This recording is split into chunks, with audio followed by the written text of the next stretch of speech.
In this lesson, we're going to cover adding a new menu to your site. So up until now, we've been working with the menus that came with your Drupal site out of the box when you installed Drupal.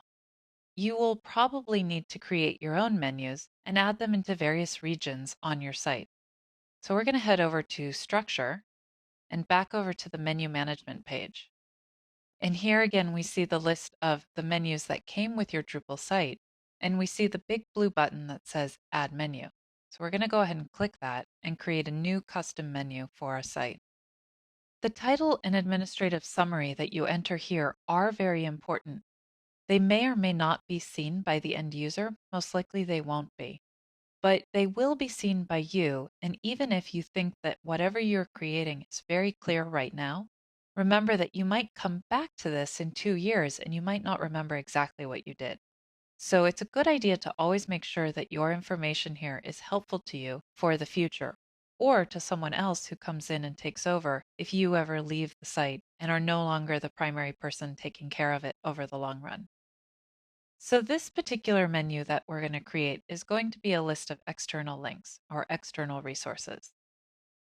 I want to point out here that the title field, where I have named this particular menu External Resources, has a little element next to it that says Machine Name, and that automatically created a name that says External-Resources.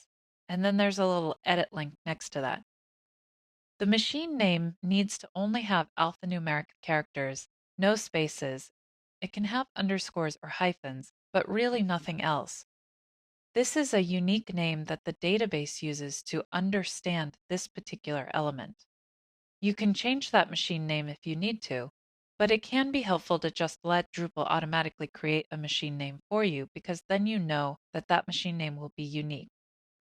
When you're creating this menu, if you have multilingual set up on your site, which we do, you can choose what language this menu displays within. If you say not specified, then it should display in any language. We're going to go ahead and save this. And now we can go ahead and add links to our brand new menu that we have created. So I'm just going to add a few here quickly. These are all going to be external links to sites outside of this particular site that we're creating. I'm going to leave this in the external resources menu because that's where I want it, and I'm going to leave it enabled. I'm going to do this for all of the menu links that I'm about to create.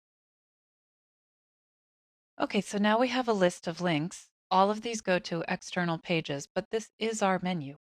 We could easily have added links to internal pages as well if we liked.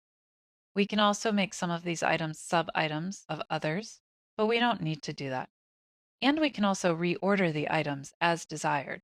So if, for example, I want my own personal blog to be at the top, I can just drag it up to the top and then save those changes. If I go back to the menu page, now we'll see that the External Resources menu is one of the options in the menu list. If I go over to Operations for that menu, I can add a link, and in this case, because it's not a system menu that was automatically created on the Drupal install, I can also delete the menu from here if I want to. So in this lesson, we created a new custom menu and added a number of links to it. Next, we'll go ahead and place that menu into our site so that it can be seen by the end user.